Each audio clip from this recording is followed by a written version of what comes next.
Afternoon student, Jyotiba Phule group of education में आपका स्वागत है।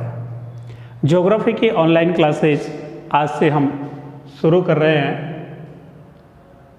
जैसा कि आपको पता है कि कोविड-19 के कारण विद्यालय हैं ऑफलाइन नहीं चल पा रही हैं।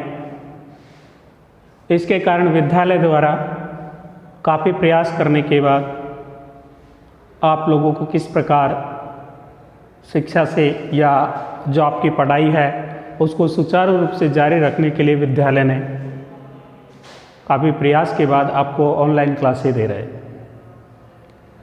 प्रिय विद्यार्थियों, जैसा कि आपको जानकारी होगी कि पहले जो 12th क्लास में कोर्स चल रहा था वो VACR या RBSC द्वारा जो बुक थी वो चल रही थी, और अब जो न्यू सिलेबस है वो NCERT के तहत आपको नई बुक है या उसके अकॉर्डिंग पढ़ना है न्यू सिलेबस में। देखिए, सामान्यतः हमने जो 11th क्लास में पढ़ा था उस 11th क्लास में हमने जो अध्ययन किया वो अध्ययन किया था अपन ने भौतिक भूगोल का। संपूर्ण यूँ कहें कि भौतिक भूगोल है उसका हम अध्ययन कर चुके हैं। किसके अंतर्गत? अपन 11th क्लास के अंतर्गत इसका अध्ययन कर चुके हैं। जैसा कि आपको जानकारी है पहले से ही कि भूगोल है वो पहले स्वतंत्र विषय नहीं था, अर्थात यूँ कहें कि भूगोल की उत्पत्ति किस प्रकार हुई, भूगोल किस प्रकार आया। देखिए, मूलतः शून्य से चल रहे हैं वापस, और शून्य से चलने के वहीं पहुंचेंगे अपने मानव भूगोल पे जो आपकी 12th क्लास में। देखिए, प्रारंभ से बात करें तो भूगोल एक स्वतंत्र विषय के रूप में नहीं था, पहले स्वतंत्र विषय के रूप में नहीं था, लेकिन एक विद्वान हुआ है और विद्वान का नाम एराटोस्थेनीज। लगभग आज से 2300 वर्ष पूर्व की बात कर रहे हैं, 2300 वर्ष ईसा पूर्व, 2300 वर्ष पूर्व की बात है कि एक विद्वान हुआ है एराटोस्थेनीज, और एराटोस्थेनीज ने पहली बार भूगोल शब्द का प्रयोग किया है। 2300 ईसा पूर्व एक विद्वान हुआ है एराटोस्थेनीज,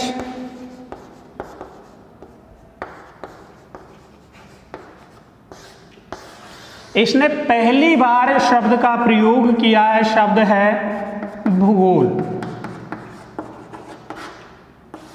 देखिए, इससे पहले की बात करें हम तो भूगोल का जो अध्ययन है वो अध्ययन करवाया गया है आपको दर्शन शास्त्र के अंतर्गत, अर्थात दर्शन शास्त्र के अंतर्गत ही भूगोल का अध्ययन करवाया जाता था। बाद में 2300 ईसा पूर्व में, देखिए विद्यार्थियों ध्यान रखें कि भूगोल पहले स्वतंत्र विषय नहीं था, ऐसा विषय नहीं था जो स्पेशली भूगोल का अध्ययन करवाता हो या भूगोल संबंधी जो तथ्य हैं उनका अध्ययन करवाता हो। 2300 ईसा पूर्व की बात करें, 2300 पूर्व की बात करें, एराटोस्थेनीज नामक विद्वान था और इसने पहली बार शब्द का प्रयोग किया भूगोल। और भूगोल है वो दो शब्दों से मिलकर बना हुआ है। भूगोल बोलता है वो दो शब्दों से मिला है, और शब्द हैं वो ग्रीक भाषा से लिए गए हैं। दो शब्द हैं, भाषा इनकी है ग्रीक, और शब्द है GEO, जो GRAPHOS, ग्राफिस, अर्थात जो का अर्थ तो बताया है यहाँ पर पृथ्वी, और ग्राफी का अर्थ है वर्णन। देखिए, कई बार पूछ चुके हैं इस संदर्भ में फिर से बता रहे हैं। हालांकि इनके बारे में आपने विस्तार पूर्वक 11वीं क्लास में पढ़ लिया है, फिर भी सामान्य जानकारी दी जा रही है। तो 2300 ईसा पूर्व की बात करें, 2300 वर्ष पूर्व एराटोस्थेनीज नामक एक विद्वान हुआ है। उसने भूगोल शब्द का पहली बार प्रयोग किया है। भूगोल शब्द है ग्रीक भाषा के 2 शब्दों से मिलकर बना है, जो और ग्राफी। जो का अर्थ यहाँ पे लिया गया है पृथ्वी, और ग्राफिस का अर्थ लिया गया है वर्णन करना। सामान्यतः हम इसका जो अर्थ लगाते हैं वो है पृथ्वी का वर्णन करना। सामान्य तो जो अर्थ निकल के आता है वो है पृथ्वी का वर्णन करना। देखिए पृथ्वी का वर्णन, अब चाहे पृथ्वी का वर्णन कैसा ही हो, संपूर्ण पृथ्वी के वर्णन की बात कर रहे हैं। आंतरिक या प्राकृतिक, सांस्कृतिक, सामाजिक, लेकिन किसके संदर्भ में? भूगोल के संदर्भ में। आर्थिक शास्त्र भी आता है। देखिए भूगोल की बात करें तो अपन आगे जाके इनको डिवाइडर करेंगे, जैसे सामान्य तो वापस अपने मूल पॉइंट पे आ जाते हैं कि यहां तक पढ़ा कि भूगोल है 2 शब्दों से, ज्योग्राफी, पृथ्वी का वर्णन करना। ये किसने दिया है? एराटोस्थेनीज ने दिया है। इस दृष्टि से सामान्यतः हम देखें तो आधुनिक जो भूगोल है, वर्तमान जो भूगोल है, आधुनिक भूगोल, उसका जन्म 17वीं शताब्दी में माना जाता है। आधुनिक भूगोल है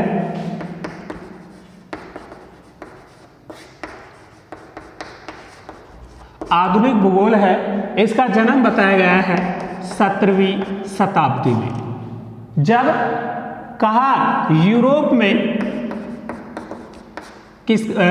में भूगोल का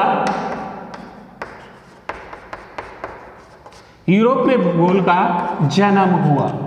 कहाँ? यूरोप में भूगोल का जन्म हुआ है 17वीं शताब्दी में। और अब इसमें देखिए समय के अनुसार, जैसे हम जानते हैं कि समय के अनुसार सारी चीजों में परिवर्तन आता जाता है। कोई भी विषय है उसमें, जैसे मानव की बात करें, मानव भी विवेकशील है, और विवेकशील होने के कारण समय समय पर वो परिवर्तन करता रहता है, अपनी विवेक से, अपनी बुद्धि से परिवर्तन करता रहता है। तो अभी हमने पढ़ा कि आधुनिक भूगोल का जो जन्म है, आधुनिक भूगोल का जन्म 17वीं शताब्दी में यूरोप में हुआ। अब देखिए यूरोप में इसका जन्म हो चुका है आधुनिक भूगोल का, लेकिन 18वीं शताब्दी में इसके उद्भव, यहां पर तो बात की है केवल हमने सामान्य भूगोल की। अब देखिए 18वीं की बात करें तो इसके उद्भव और प्रतिरूप आदि का अध्ययन करवाया जाने लगा।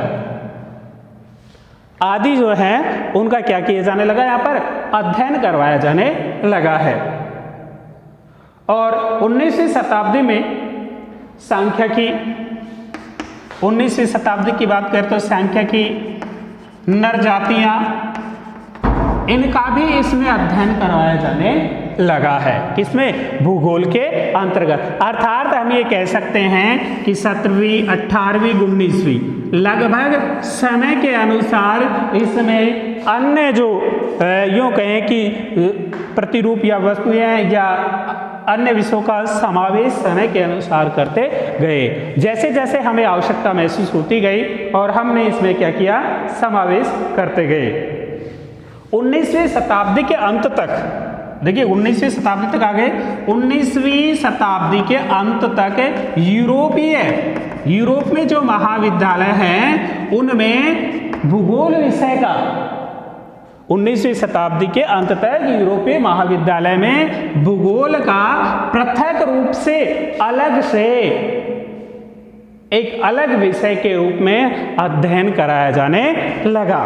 कौन सी शताब्दी में? 19वीं शताब्दी के अंत की बात कर रहे हैं। और तभी से भूगोल में एक विशेष रूप से परिवर्तन या विशेष रूप से इसमें हमें अन्य विषयों के सामान्यतः इसमें यूँ कहेंगे अलग से विषय दिखाई देने लगा।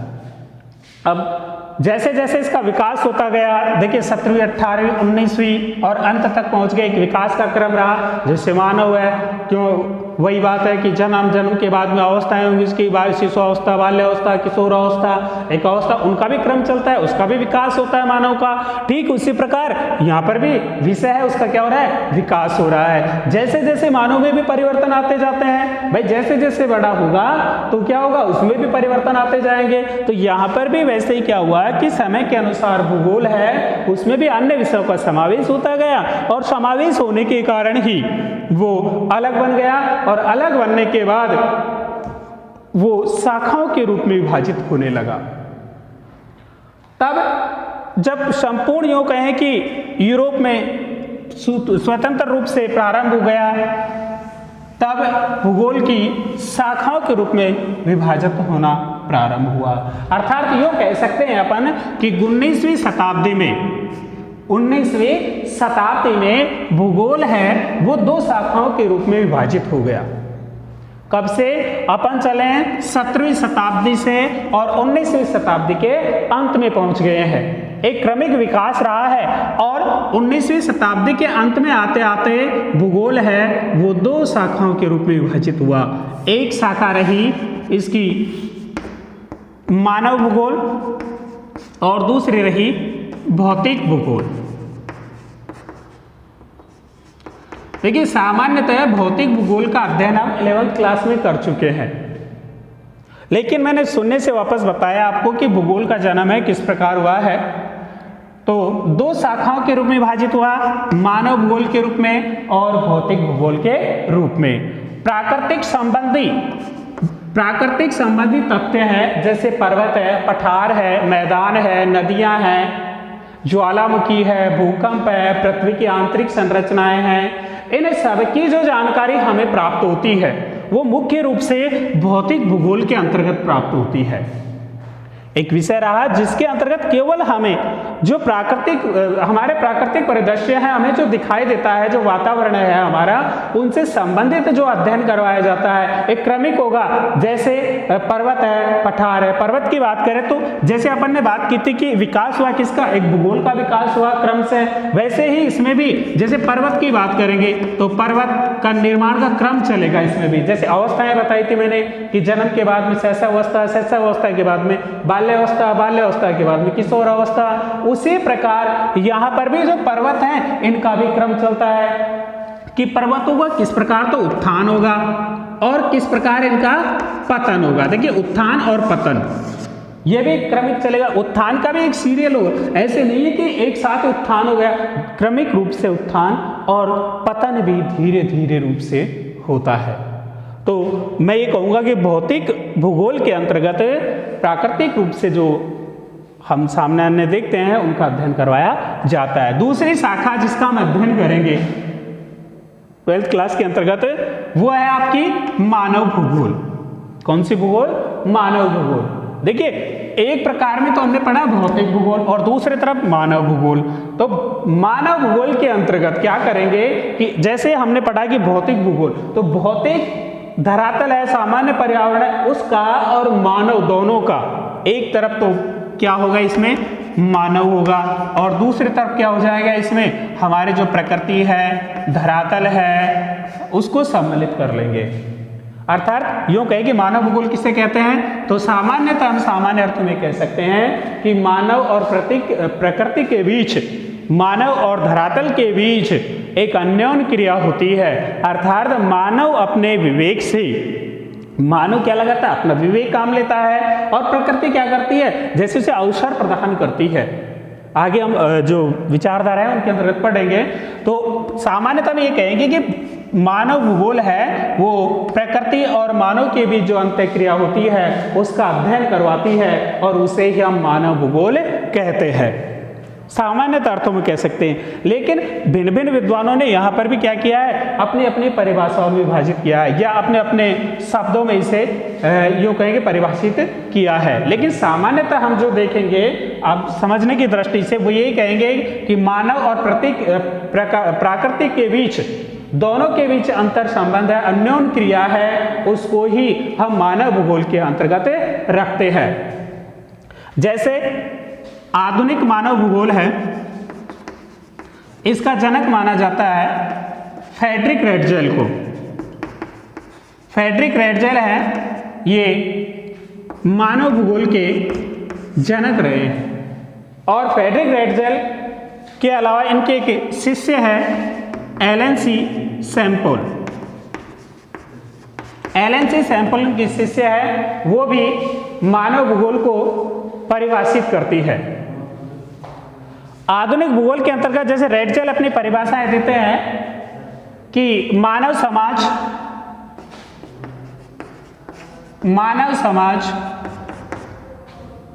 प्लस दूसरी तरफ करते हैं धरातल, दोनों के मध्य एक अन्योन्य क्रिया होगी और जो सार आएगा हमारे पास, उस सार का जिसमें अध्ययन करवाया जाता है, जो विषय है उसमें अध्ययन करवाया जाता है, उसे ही हम मानव भूगोल कहते हैं।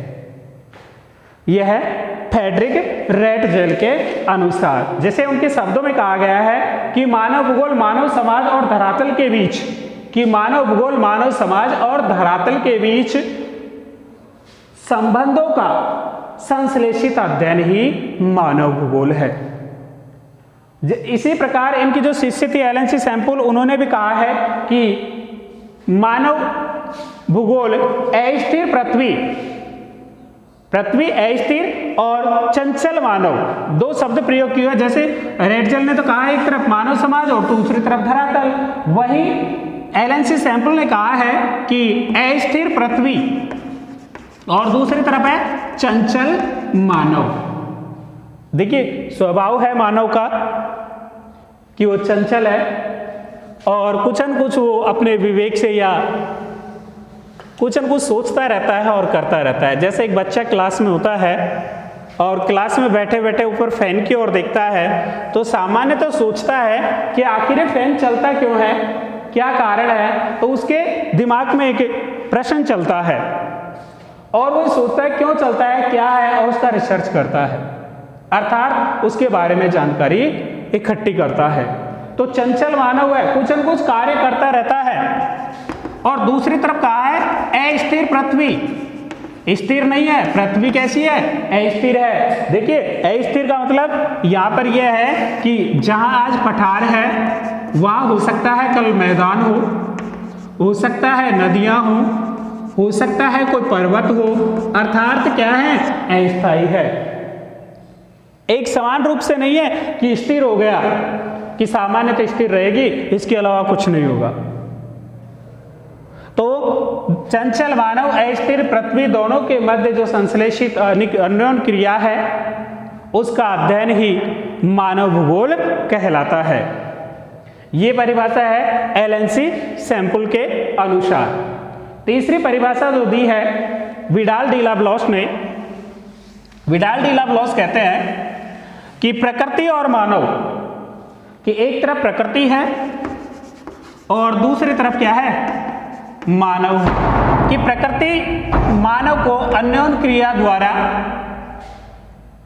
कुछ नियम देती है या नियम पारित करती है, और उनको नियंत्रित करने के लिए कि उनको किस प्रकार नियंत्रित किया जाए, इस संदर्भ में जीव है उनका संश्लेषित अध्ययन ही है वो मानव भूगोल कहलाता है। पृथ्वी पर दो प्रकार के वातावरण पाए जाते हैं सामान्यतः, एक प्राकृतिक वातावरण और दूसरा सांस्कृतिक वातावरण।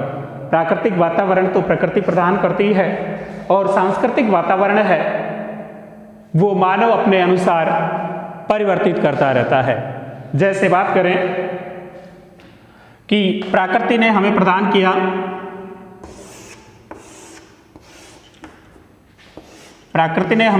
किया है कि उत्तरी ध्रुव और दक्षिण ध्रुव। तो सामान्यतः हम जानते हैं कि 0 डिग्री भूमध्य रेखा के मध्य सामान्यतः है जो तापमान क्या रहता है, अधिक पाया जाता है। तापमान क्या रहता है, अधिक रहता है, क्योंकि सूर्य की किरणें वर्ष में 2 बार इस पर सीधी पड़ती है, जबकि कर्क रेखा और मकर रेखा पर वर्ष में एक बार सूर्य की किरणें सीधी पड़ती है।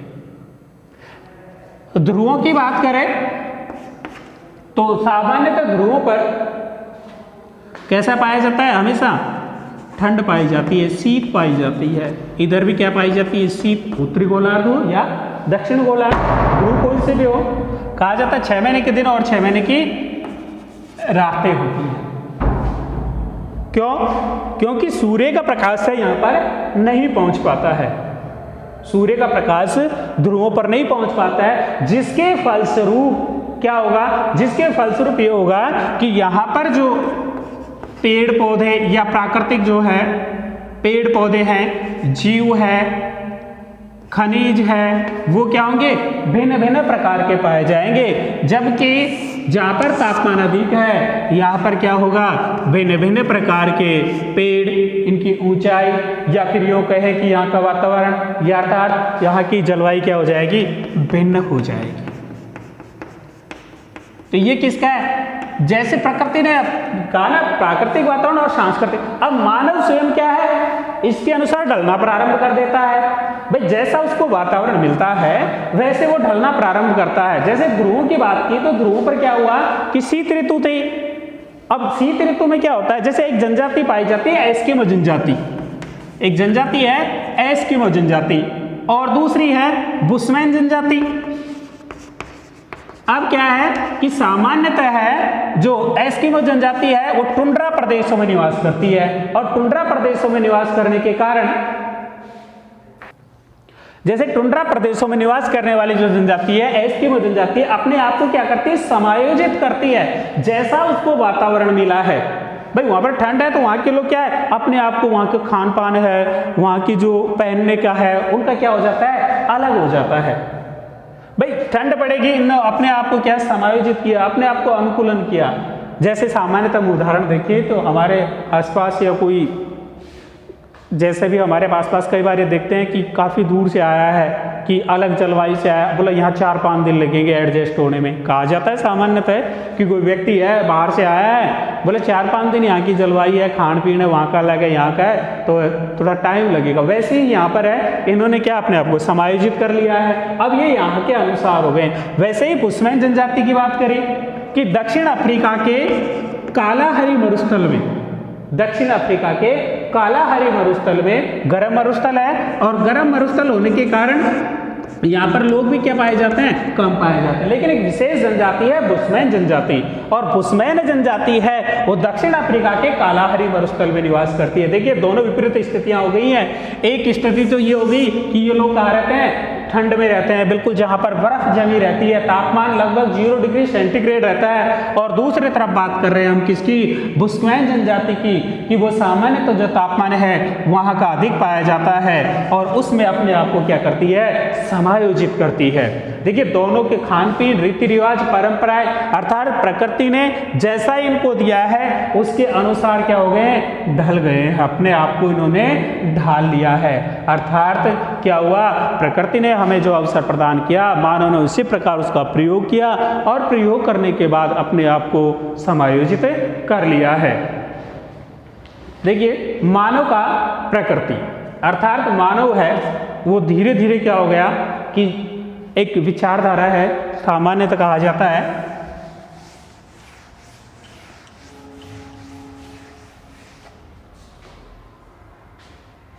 विचारधारा है नवनिश्चयवाद विचार, पर्यावरणीय निश्चयवाद। इसके अंतर्गत क्या होता है? पर्यावरणीय निश्चयवाद। सामान्यतः इस विचार के जो विचारधारा के विचारक हैं वो ये कहते हैं कि प्रकृति है वो मानव को अपना दास मानती है। प्रकृति है जो मानव को क्या मानती है? अपना दास मानती है। क्यों? वो ये कहती है, इस विचारधारा में ये कहा गया है कि प्रकृति जैसा चाहे मानव वैसा ही करेगा। जैसे प्राचीन समय की हम बात करें, जैसे वेदों की बात करते हैं, सिंधु घाटी सभ्यता की बात करें, वैदिक कालीन सभ्यता की बात करें और उत्तर वैदिक कालीन सभ्यता की बात करें, तो उस समय मानव क्या करता था? प्राकृतिक पूज्य था, इंद्र की पूजा करता था, जल की पूजा करता था, सूर्य की पूजा आज भी हम लोग करते हैं। तो ये क्या है? प्राकृतिक उपासक है। तो ये विचारधारा ये कहती है कि प्रकृति है वो ये मानती है कि मानव मेरा दास है और मैं जैसा चाहूं उससे कार्य करवाती हूं, पर्यावरणीय निश्चयवाद। लेकिन दूसरी विचारधारा संभववाद विचारधारा है। इस विचारधारा में यह कहा गया है कि मानव है वो प्रकृति का दास नहीं है। इस विचारधारा में स्पष्ट कहा है कि प्रकृति मानव को अवसर प्रदान करती है। प्रकृति समय समय पर मानव को अवसर प्रदान करती है और मानव अपने विवेक से उसका उपयोग करता है और विवेक से उपयोग करते हुए अपना क्या करता है? विकास करता है। दूसरी विचारधारा में देखिए, पहली विचारधारा में पर्यावरण निश्चयवाद में कहा गया है प्रकृति का क्या है? मानव दास है। और इसमें क्या बताया संभववाद में कि अवसर देती है कौन? प्रकृति, और मानव क्या करता है? अपने विवेक का प्रयोग करता है और विवेक का प्रयोग करते हुए वो अपना क्या करता है? विकास करता है। देखिए, तीसरी विचारधारा में कहा गया है, एक विचारधारा और आई है संभववाद या पर्यावरणीय नव निश्चयवाद या नव निश्चयवाद के उसे नाम से जाना जाता है। दूसरे उसे कहा गया है रुको और जाओ विचारधारा है, रुको और जाओ। और इसके जो जनक बताए गए हैं, अर्थात इस विचारधारा का जिन्होंने जन्म दिया है वो है ग्रिफिथ टेलर। और ग्रिफिथ टेलर ये कहते हैं कि सामान्यतः है इस विचारधारा में, जैसे एक व्यक्ति ट्रैफिक में रुका हुआ है, हरी बत्ती होती है तो आगे की ओर बढ़ जाता है और लाल बत्ती होती है तो वहीं पर रुक जाता है। यदि मानव प्रकृति का विशेष दोहन करता रहा